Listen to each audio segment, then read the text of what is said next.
This is Zettelcast, brought to you by readers, writers, thinkers, and teachers from LiLLiPub, along with our partners in thought, our Zettelkastens. In this show, we share discoveries that our Zettelkastens have shown us. There you go. And compare notes on how we're using this marvelous invention in our creative work. Thank you for joining us. All right, Brooke, do it again. All right. Episode 45, Unexpected Discoveries and What the Neighbors Think. Welcome to this episode of Zettelcast. I'm Victoria, your host, with all of my colleagues who have shown up to tell us about their plus ones. So as the leader, my question grew directly out of something that happened to me last week. And I thought, you know what? I wonder if this has happened to anybody else. So my question was, the first question is a discovery question.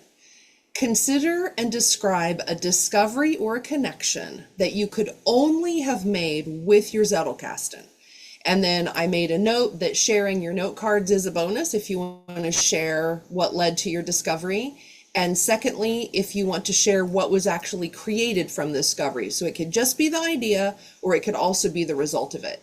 And then I said it could be something that spontaneously just appeared that you tripped over with no prompt, or it could be a purposeful thing that you were seeking, and as a result of that process of seeking it out, you had the aha moment and found just the thing that you needed. So does anybody want to start?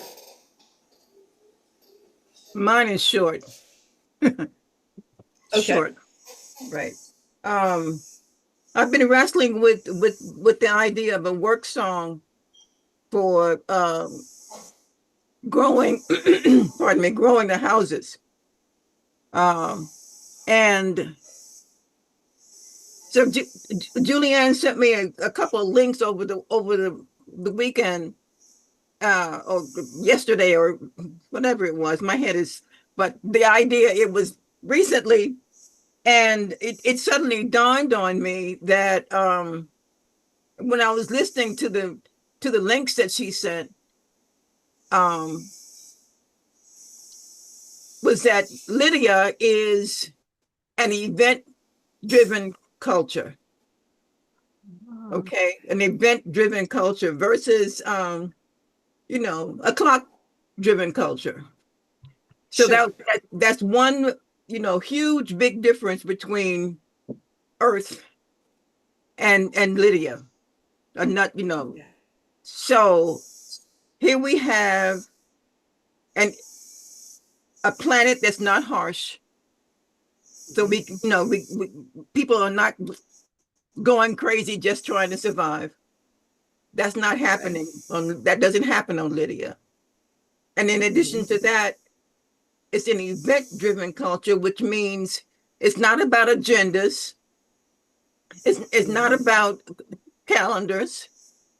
It's not about any of that. It's about basically listening to and being aware of what's going on around you.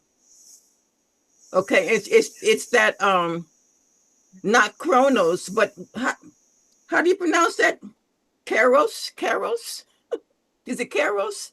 It's chronos is chronological order, right? Mm-hmm. And when I'm thinking about kairos, I think it's kairos, is the opportune time to do something. Yeah. Okay, and so that's Lydia. That's the whole culture is like that. So that means to me, okay, now I know where to go looking for a model for my work song. I go in the event-driven cultures. So cool. I don't know if that quite fits your criteria for the event today, but yeah, that's what happened for me. Okay. That's cool.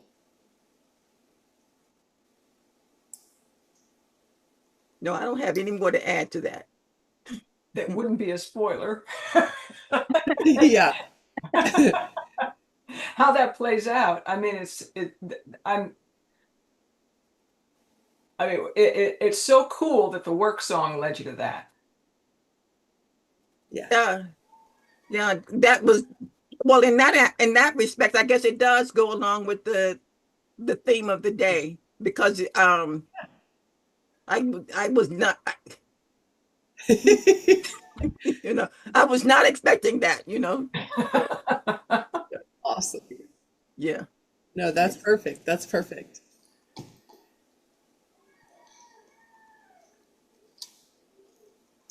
Anybody want to go next? Okay, I'll go next.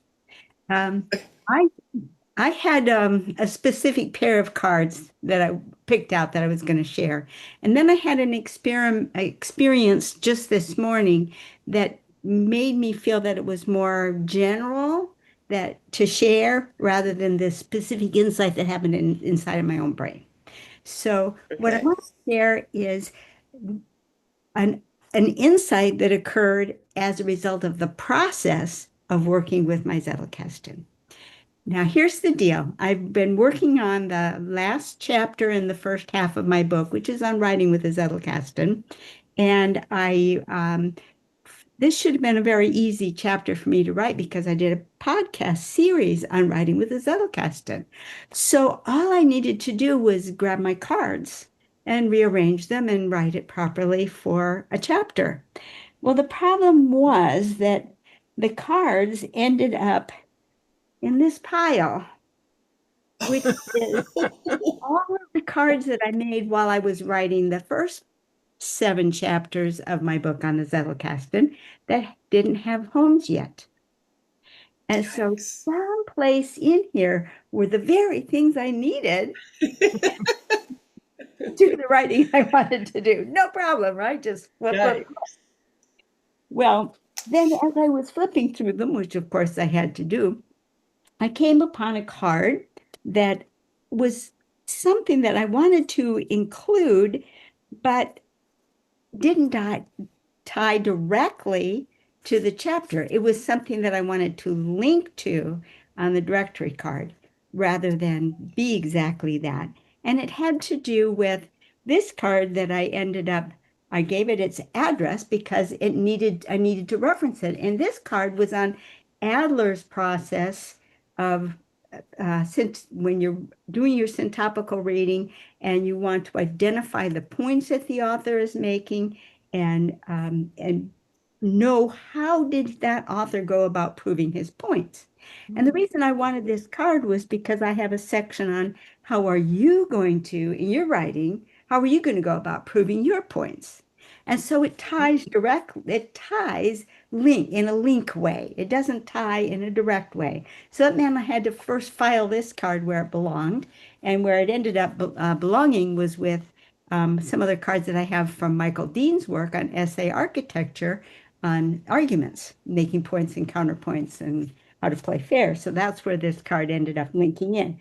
But the insight that I wanted to share is that's all set up. What I want to share is what I discovered in all of that process.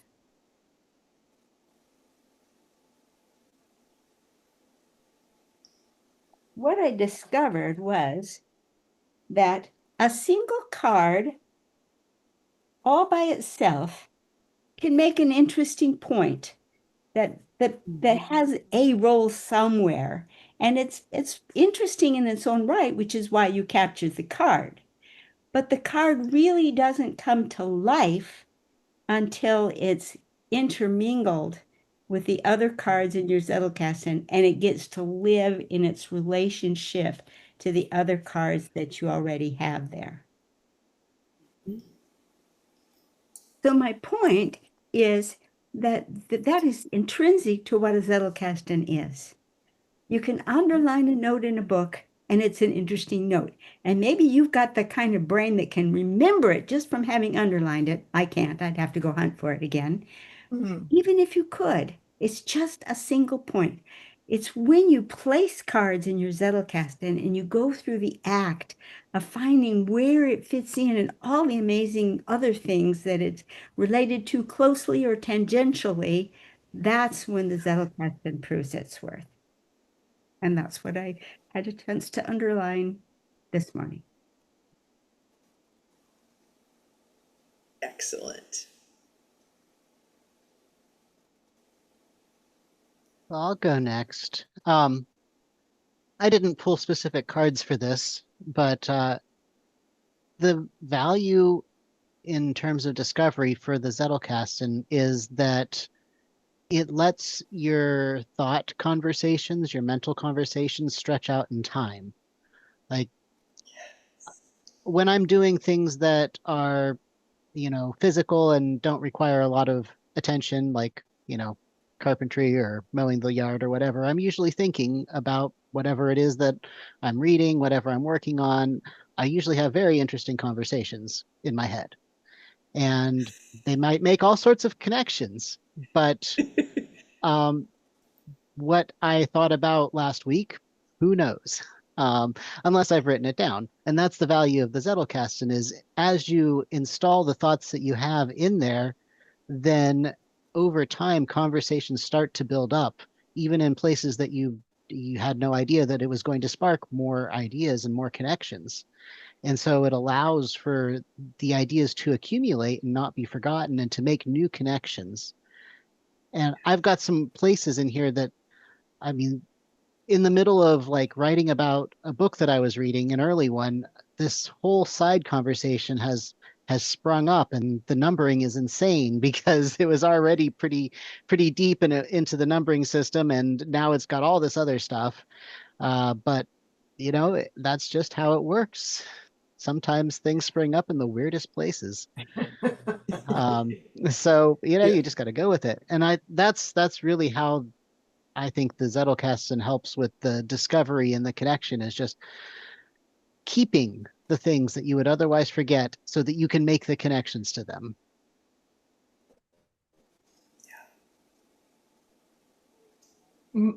My surprise, it's a little too much inside baseball, I think, for me to go into the weeds exactly. But I'll just say the surprise was one of those hiding in plain sight things where it's a way that I can connect my former programmer thread to the Roanoke book that we're writing.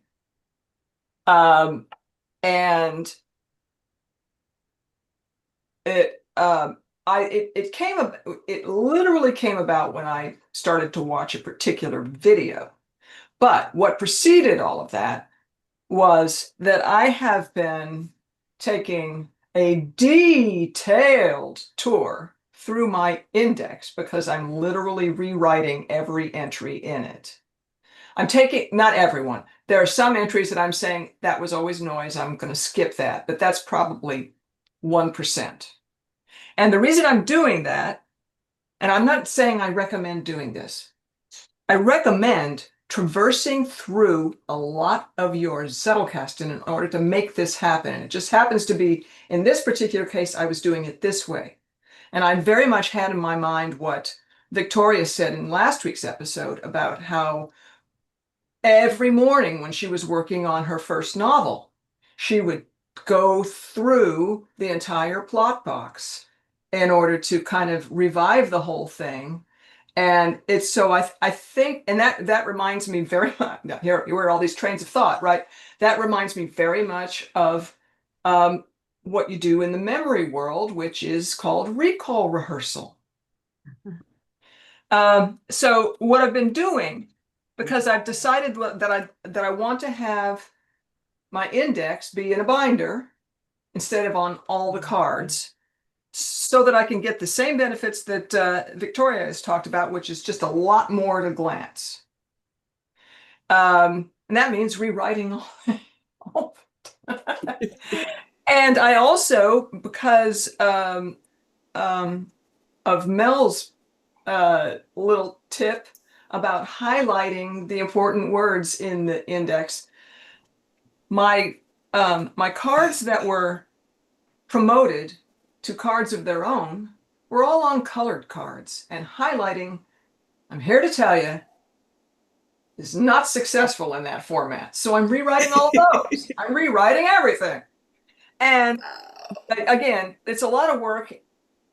I actually have to pace myself because it's too much handwriting.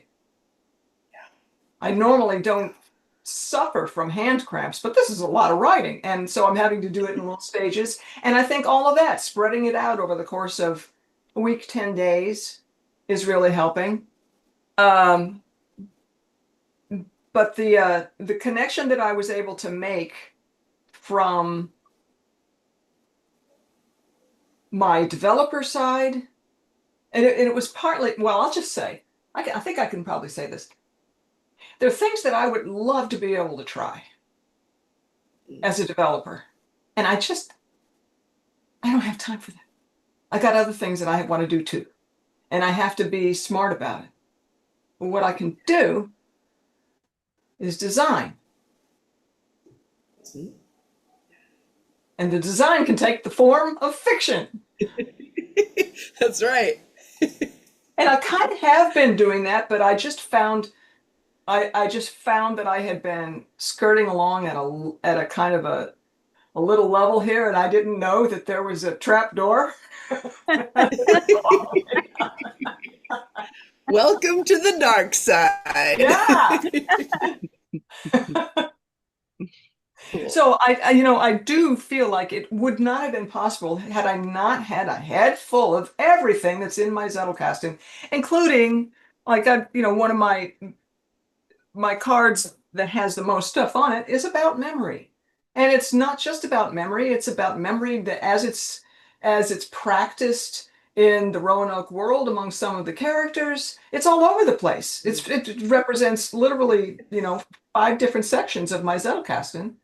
And to just revisit all of those at once for this purpose was extremely stimulating. And I don't know exactly what I'm going to do to keep doing that sort of thing, but I think probably the plot box is the next deal. Cool. Let me ask you a question. In my index, obviously when you're indexing using cards, those are alphabetized. So, tomato comes before trapdoor. But in my index, because everything is on a page spread, obviously it's not alphabetized. They're just entries. But sometimes I divide the real estate up. So I may have terms down this side. Again, they're not alphabetized, but in my mind, something relates them. And then maybe over in the corner of the page, I have terms that are particular to a character or something. So because I have more real estate, I can kind of divide things up. Do you do that, or how are you handling that? So I have not attempted to reorder any of the entries as I'm copying them from cards onto the page. The only thing I did was I went through all the cards and I just put a dot next to the ones keeper, keeper, keeper, keeper. Okay. And then I started doing that. I'm kind of, but I imagine that this is going to lead to something like what you're talking about. But right now it's really just get it on the page. Literally. Right. Julianne, are you using the Very whole cool. tagline or just a key term? Oh, the whole tagline. I'm writing all the taglines many, many times. Wow. Can you hold the page up? Can you hold up one of the pages? Sure. M is the biggie.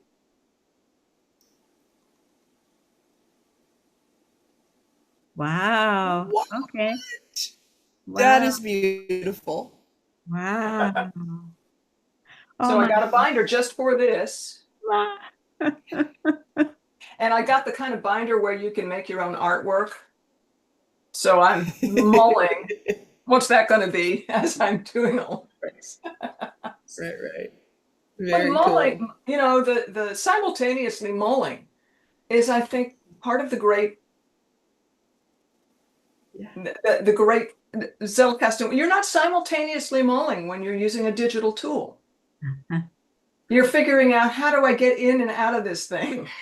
And I love digital tools, but it's like, are we taking a walk through nature, or are we going on roller coasters? Right. That's a great analogy. Yeah, absolutely. Okay, so for me, I'll share where this question came from. So, as many of you know, I'm finishing a book, Zettelkasten for fiction writers.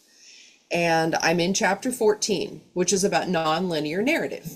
And I got some comments back from my editor. Comment number 1, I think it was scrambled eggs, and number 2 was spaghetti, or that I could have that backwards. These are the shorthand weird things that we use between us. And it usually has something in the neighborhood of, this doesn't make sense, you're talking in circles, you know. It's a criticism in a very kind way. So Related. I set that aside. Yeah. She's the she beastie is fantastic. I love her. And she's definitely taking this book from good to great. But 14, I've had an infatuation with chapter 14 since I put the chapters in order, because I love nonlinear narrative. I love the concepts. I always have. So as I was looking at how I was going to take it apart and put it back together and what I wanted to include, I found myself on this crazy journey. And so it looks something like this. Now, back in 1996, David Foster Wallace gave an interview about his novel Infinite Jest with Michael Silverblatt. And he told him that the book was written in the form of a fractal, of a Sierpinski triangle, which is a set of triangles within triangles that is always symmetrical. Now, the editing changed that dramatically. He jokingly referred to it later as kind of a lopsided one, but still sort of. And that always stuck with me. I love the idea of wrapping chaos theory around narrative, whether it's Sierpinski or Mandelbrot, so that always stuck with me. Well, that's kind of card 1, okay? And it was just scratched on a card, labeled in 14.1401 in my Zettelkasten, just sitting there. So as I started taking chapter 14 apart, I started looking for different ideas or things that could help me re-put it in order to make the arguments that I'm making, to call back to what Kathleen said about argument making and what Mel said about working over time. So the next thing that happened was I went to my drawer that has all of these things in it, and I just started digging around, because I'm like, okay, how do I want to reframe this argument? And out of absolutely nowhere comes this. And I can't believe I didn't put the author on here. I want to say it's Kovlul, but don't quote me on that. But he writes about fluid dynamics and something called a vortex street. So when a flow of liquid or smoke, they've done it with air, when a flow encounters an object, it splits and it forms these curls. And that's a vortex street. And so, because I found that card, it reminded me a really long time ago, I had studied in college Joseph Frank on the idea of spatial form.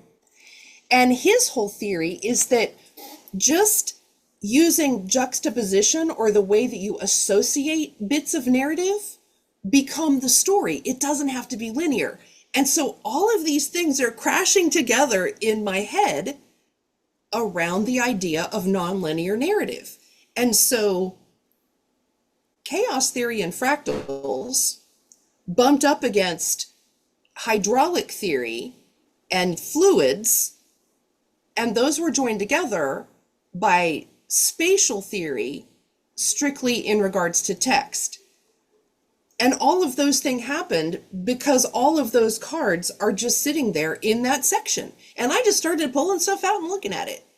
And so now, I don't know if I can show you this, but I'll try. If you're looking at my desk, everything is all laid out literally the way that I found it in my Zettelkasten.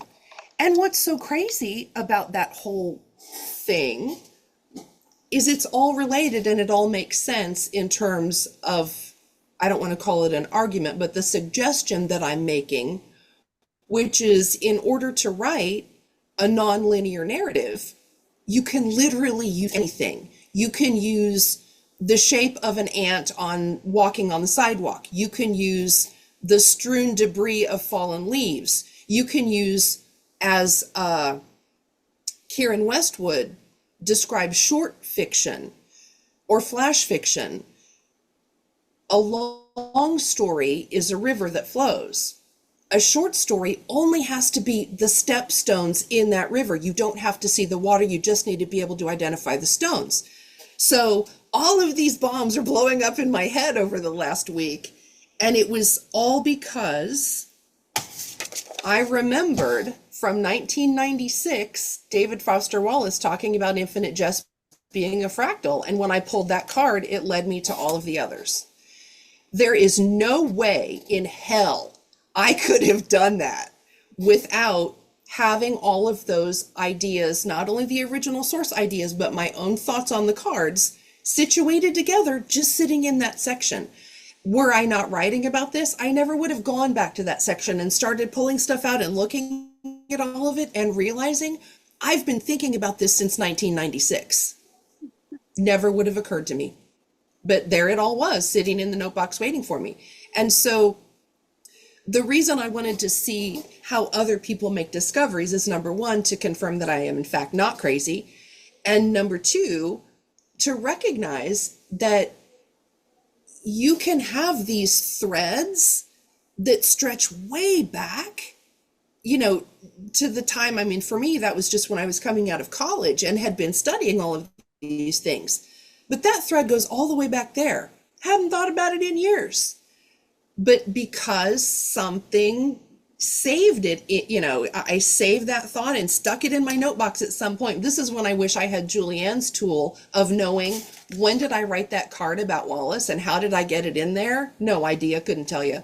But having everything organized and sorted in such a way that it makes sense to you, because it has to be your own internal logic, that's when the magic happens. Because at some point you're going to ask yourself a question, or you're going to ask the box a question, and you're going to go digging around. And like Kathleen said, it's the nature of how you sort your ideas and group them that becomes where the magic happens. Because all of a sudden you get to meet up with your way former self in the context of what your present self is asking about, and it's all there for you to see and pick out the gems. So yeah, chapter 14 is all over my desk, but I'll write it this week. That's fascinating how your what you talked about picks up everybody else's experience, because of course Mel was talking about over time as one of the key things he had noticed. But maybe a much shorter time span than since 1996. Yeah, it's been crazy. And the coolest part of the whole thing is all of that has allowed me to be able to identify and distill down my own contribution to all of those bigger fields and ideas. And for me, that's the most exciting part is, like Mel said, you have all these great ideas and you connect up thoughts, but if you don't capture them, they're fleeting at best. But you know somewhere in your creative mind, you know that you have a contribution to make. You just can't always wrap your thoughts around it or get it onto the page in such a way that you can interact with it and shape it into something, you know, like Kathleen's doing with her essays. And so that's what's been so exciting about it. My family really does think I'm nuts in here screaming and throwing note cards around, but it's just really energizing and exciting when you realize I've identified my contribution and now I know how to articulate it and how to take other people on that journey so that then maybe they can see themselves in those pieces and pull out the thing that's going to help them. That's what's the coolest part for me. So there you have it. And that's, of course, when we wish that our chronos itself could be event-driven, such that if we're deep into something and really loving it, that time itself would slow down to allow us for it to the limits of our desires. So true. So true. But you know, sometimes the limits set you free. Yes, you have to choose. That is true. That is very true. That's one of the things that I think we all experience with the Zettelkasten. It gets infinitely greater and greater in terms of the promise of opportunity to be interesting. Yeah. It's just like, it's such a feedback loop of what interests you. Yeah. Yeah. And it's great to be able to share these things with other people and to be combining our interests too. Yeah. You know, just as an example, I happened to go to the Mystic, Seaport Museum when my husband was playing poker at the Mohegan Sun. And I saw this very inspiring talk of a guy who had a big old barrel chest talking about the role of sea shanties. Never have forgotten it. That was in the 90s. Uh-huh. Yeah. And yeah, cool. And now I planted a bug in Deb Hart's head. So You true. did. Yeah, yeah. I just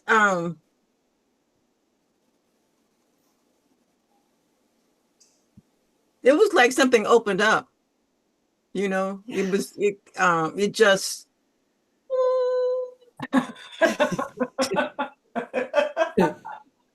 you know, That's awesome.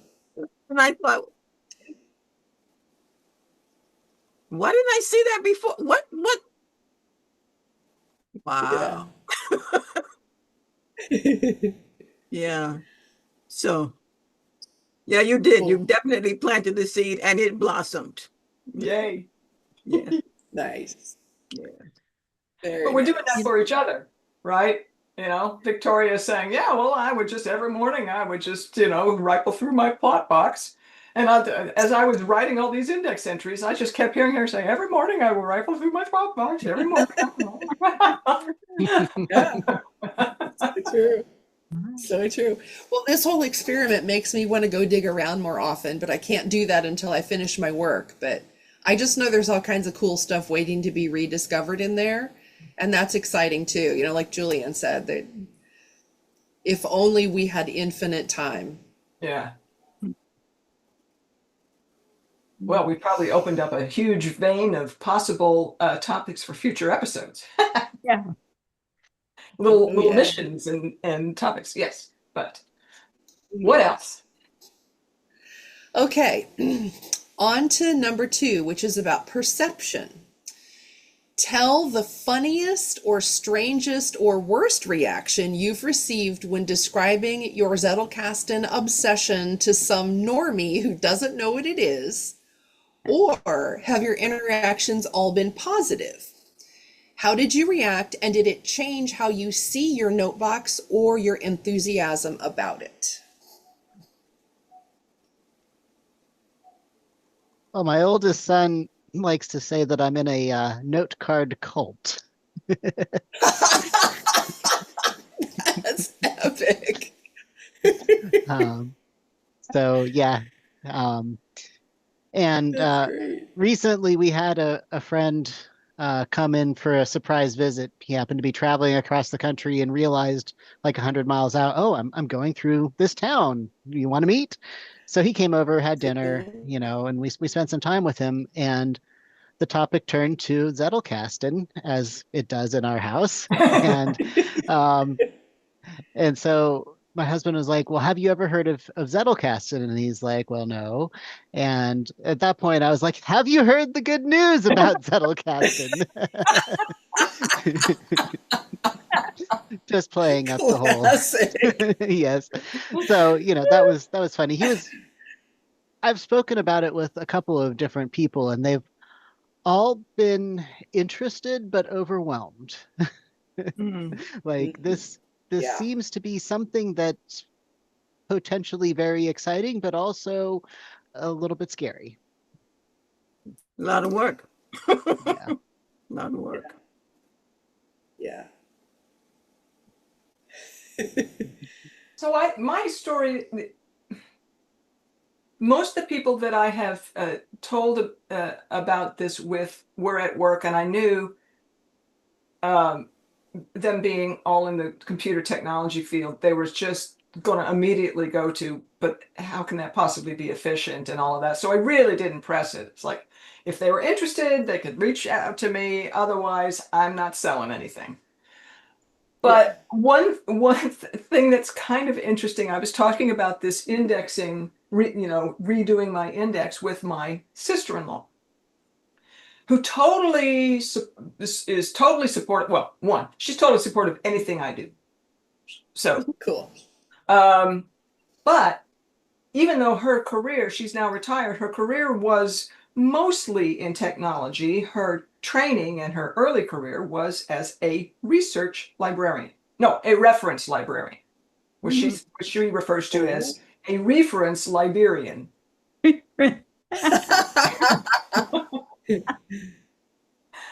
And so we were just comparing notes on index methodologies, and she was just really clarifying, going very, very deep on what are you indexing and how are you indexing it. Yeah. And connecting that to what her experience is, which is, of course, either Dewey Decimal or Library of Congress. And she was able to explain, where the Library of Congress system, which is super deep in order to support all sorts of fine distinctions, which for a kind of a public library is not what you want, because you just end up with a lot of pockets of, it's just overhead. But comparing that whole world of indexing in order to reach a mass, which is very different from indexing your own head. Yeah. So I think, it could be that some people, when they hear index, they might be thinking of, oh, am I supposed to be making something like the card catalog that we don't use at the library anymore? Yeah. Not exactly. Mm-hmm.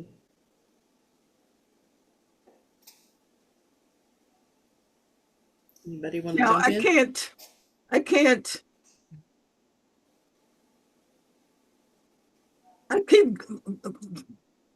releasing these balloons about the Zettelkasting. And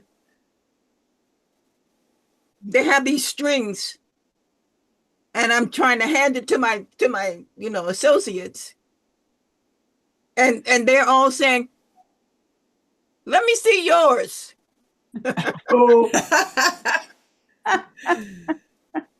and that my mind is in flux. I mean, I have it in my head, but it's not on my desk. So Yeah. I say, okay, I'm gonna not say anything else to anybody about this until they can put their hands on it as well as I can put my hands on it, And then when they say, well, how did you come up with that? Ta-da! It's my opportunity to say, Zettelkasten, So, I have to get my act together before I can go another step. you gotta walk more of the walk. That's right. Yep. And that'll pay double, right? That'll pay at least double. You will have rid yourself of this thing you're carrying of having not done it, which is kind of palpable. I don't know about the rest of you. I just feel No, it. no, but it's Yeah. it's definitely a burden on my back, you know. But more important than that, it's a barrier to the discoveries that I can make, that I know would be are waiting there for me to participate in. Yeah. That's the thing. Yeah. So, I mean, I put there are three books that keep wanting to come together in my head. One of them is the knowledge gene. Mm-hmm. The other one, most recently, I mean, I just found out about it, is the experience machine. Okay. And the other one is becoming, is Dispenser, Joe Dispenser. Mm. Okay. Mm-hmm. And I keep thinking that there is a connection between these three. You know, there is they keep wanting to, in my head, they keep bumping up against one another, you know. And I'm saying, now see, if you were where you're supposed to be, girl, you know, you know, you wouldn't be in this, you know, qu- question mark place. Or if you were there, there would be more answers than I'm able to get right now. And it's purely organizational, you know. So I'm saying, okay, you know, you want to stay in torture or you want to go to heaven? A little bit of heaven, you know, get it together. So that's it. Yeah. Okay. Well, for me, this is coming up into my area because I teach Zettelkasten on YouTube. I've got over 400 videos now, and I'm also writing a book, which should be out hopefully either the end of this year or the first part of next year. I'm writing it by hand. So I'm in this world of how do you talk about a Zettelkasten to other people. And it's exactly what Mel was talking about in the nature of the difficulty of it, and also of Deb of wanting to point to one. Because if you talk about the questions that people come to learning, which the format system, for example, goes through what different questions people naturally pose. All of the four basic questions are very difficult to answer. The simplest one to answer is why would you want one? And would you want one is so that you can have these fabulous insights that we talked about in the first part of it.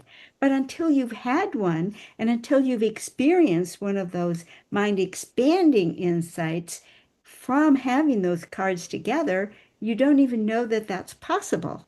So it's hard to answer the why question. Then there's the group that wants to answer the what question. What is it? What is it? Well, what do I do? Do I go to the boxes and pull out each drawer and say, well, okay, you've got an index and you've got a bib box and you've got your card. You know, they're gonna be gone before you ever get 2 sentences out. And then there's a group that say, well, I need to know how to do it. If I can't picture myself being able to do it, how am I ever going to get there? And it's like, I do have 402 videos you could watch. See ya. Doesn't help. Yeah. Too much. And the last group wants to know, well, if I had it, what else could I do with it? How could I take it from there? And it's pretty hard to explain that when they don't even know what the thing is. So we're taking a big, big challenge on ourselves. I took a stab at it with an essay that I just finished the first, what I'll call the first production draft.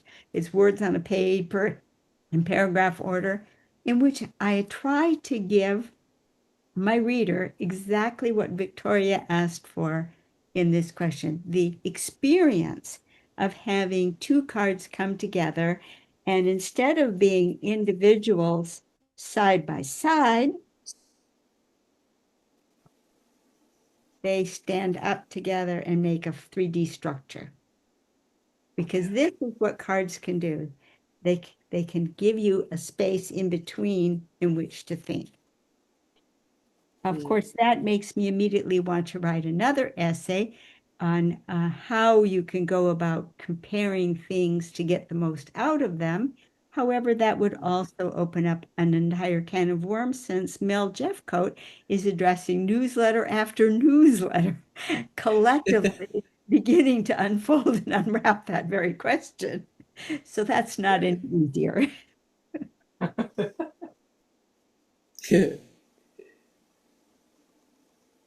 Awesome. So I would have to say for myself, my perceptions are kind of one of three camps. So there's the people closest to me who, you know, they're my people. They love me. They support whatever crazy thing I want to do. So when I first discovered this and read about it and immediately keyed into the fact that I knew this could get my novel written, everybody, they didn't really want to know much about it other than I was excited about it and it works. So that was cool. You know, I was immediately met with warmth and support. As is often the case with things like that, when you venture outside of those who know and love you, you're met with, or at least I was, more of a, what are you talking about? What is this? And just kind of a initial curiosity. Of everyone that I shared it with, one person, which is my friend Coach Carrie, who I often make reference to in my emails, she sees it and has started her own kind of baby box for her health and wellness coaching. So that was kind of cool, because now I have somebody that, you know, is like one of my closest friends that we can kind of chit chat about it and talk about it. And so that was a very positive experience as well. And what was interesting to me is another person who I would have called a very close personal friend. When I first mentioned this, and this hasn't been all that long ago, the first reaction was, coming from a digital background and a very digitally focused reality, as Julianne was talking about, is, why would you want to do that? That makes no sense. You can do all of this digitally, and it's so much faster and it's so much more effective. And immediately started to like try and convert me the other direction, which was interesting. With the main argument, and this is one of the reasons I wanted to ask what all of your experiences were, because the main argument is almost coming from someone who's what's that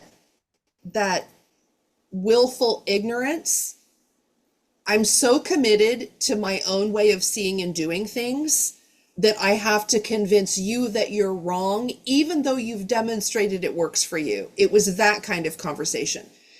Because then it was, well, I've done all of these things with all of my digital tools, therefore they must be far superior. What have you done? Well, I've written 2 books, not 30-page, mostly full of diagram, one-off, low content Amazon books, 2 beefy 400+ page books. And I was still met with, but that doesn't work. That's not going to work. You can't sustain that. That's not a viable system. It's certainly not viable to go forward into the future. I mean, that's just silly. Why would you waste your time? You've got to convert to something digital to be able to make sense of all this. I mean, it was a crazy week-long conversation we had of trying to convince me in the face of the evidence that this doesn't work.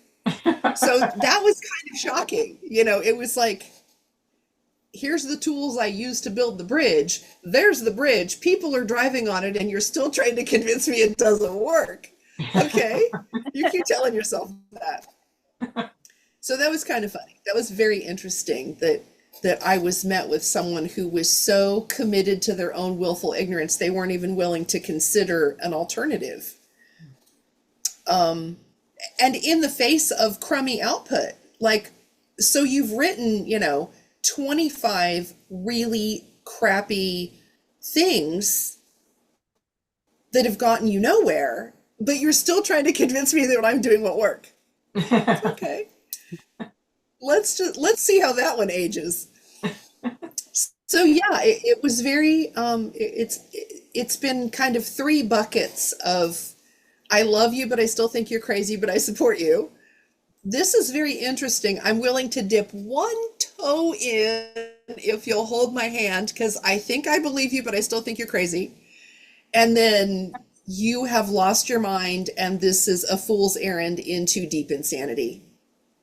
I was like, wow, I don't know that I could have. And of course, the caveat to that is when the first principle kind of leading the front is Scott Shepard's book, which to most people is crazy spaghetti. I'm like, Scott, you're not helping me here, bud. But, for those of us that are willing to suspend our disbelief and dive into it, it's full of extremely practical and implementable wisdom if you're just willing to hang in there and take the pieces that work for you, which is exactly what I did. So yeah, it's been a very interesting array of responses that I've gotten. So I wouldn't change it. I certainly wouldn't go back, and I'm definitely not going digital. That I'll say that on the record. Kind of seems to go with the cult thing that Mel ran into. Yes.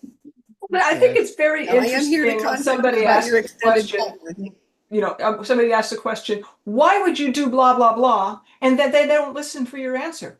They just give you all the reasons they wouldn't. And that sort of elocution is common everywhere these days. It's like, I can't imagine why blah, blah, blah.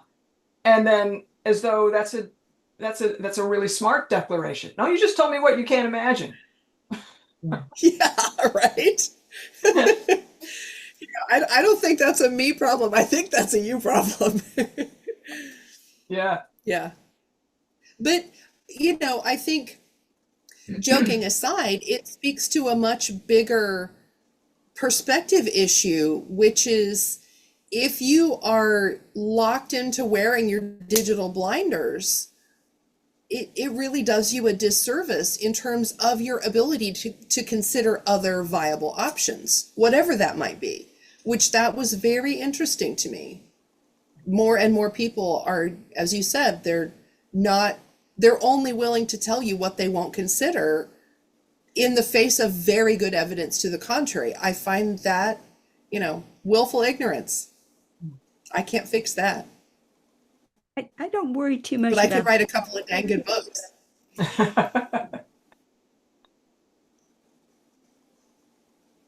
I don't worry too much about the people who are not interested, because you can never speak to the whole world anyway. So my corner of the world are the people who love the idea of the internet Zettelkasten. Most of Right. my people started out with Scott Shepard's Beast of a Book, and they got to Yeah. chapter 11 and they went, huh? This is how you do it? And Yeah. they're either heartbroken because they had so much hope and they feel that their own brain isn't up to it. And to me, that's the people that I want to give my time and attention to, because they already want it. And you guys all know how much I love Scott Shepard. He was absolutely my guru, and I would not have a Zettelkasten if it weren't for him. So I'm never going to say anything Right. bad about him, because it would just break my heart. But he was so faithful to Lumen, and Yeah. so complex in his approach to everything that he faithfully brought over Lumen's complexity. And I think that's Yeah. kind of a bit tragic. So, that's my scope is now calm down. It doesn't have to be that hard. Let's break it down, little pieces. Okay, let's approach it. And so for me, Scott has already attracted everybody. He's sold a ton of these books and he's built up a desire. And so he's just given me people who need me. Right, right.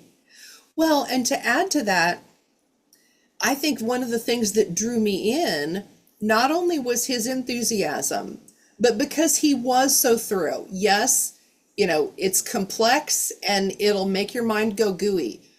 But I love that if you just hang in there, like you said, it's a matter of faith. You know this is going to work because you've seen it. You've seen him do it. You know it works. You just have to have faith that your path is there and you'll find it and he'll guide you through. You just can't quit. You can't second guess and you can't quit. And once you get over that first hump, then you're like, okay, I made crazy mistakes in the beginning. I could not for the life of me figure out the difference between main cards and bib cards. It took me like a month and I was still doing it wrong.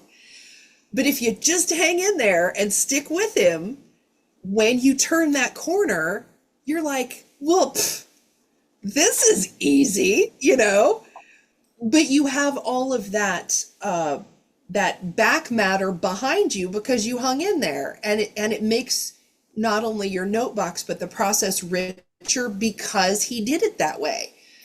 So yeah, I absolutely agree. Yes, it's complex and it can be a rough ride, but if you're willing to hang in there, you will get to the piece that is your gem and find your implementation. And there's nothing else like it. There's just not. I will be crazy evangelical note card nerd cult leader for the rest of my life because I could not have done what I consider my life's work without it. I would still be off in Satellite Island miserable doing things that I hate doing for people I loathe. And that's the truth because I didn't have an alternative. And once you turn that corner and see what's possible, then you turn that light on yourself, which is another motivation for why I asked the perspective question, because I think you're right. The people that are not our people, they're not willing to do that. They're not willing to question themselves and question their methodology and their perspectives and their preferences. They're just willing to either chug along in quiet desperation or not aspire to do the hard thing, which we've all stepped into in one way or another, and are that much more rich for it. And for me, that's Scott's gift, is creating something that if you're willing to hang in there and have faith, boy, is there a promised land on the other side.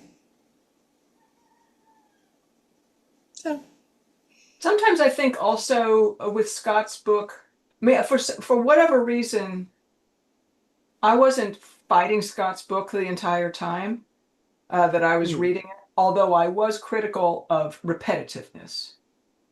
yeah. I feel like I've read this already, but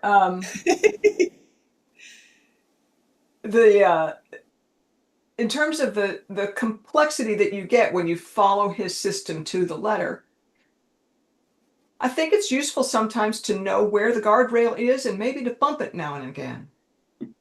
Yeah. To find your road. Like, oh, For sure. there's a big old For sure. hill down there I might go tumbling down. Maybe not. Yeah. Yeah. Well, and he encourages that. He'll be the first one to tell you, if this doesn't work, do that. Take it and make it your own. You have to make it your own.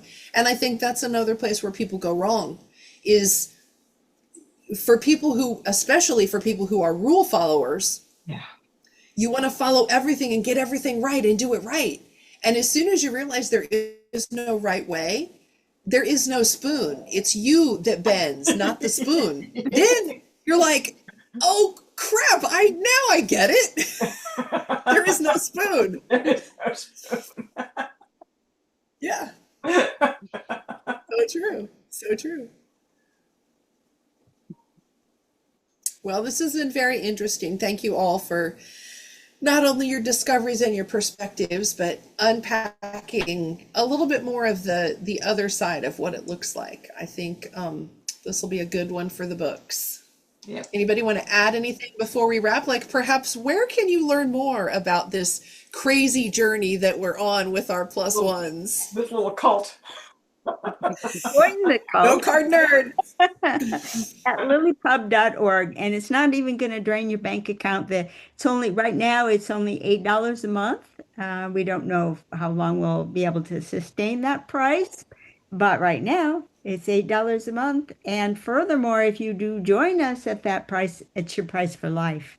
You're locked in. So come see us at LiLLiPub.org. We do love talking about these things over there, and we have a number of Zoom gatherings. Our fusion writing gathering meets every Saturday. Our Zettelkasten groups meet on Tuesday and Thursday, 2 calls.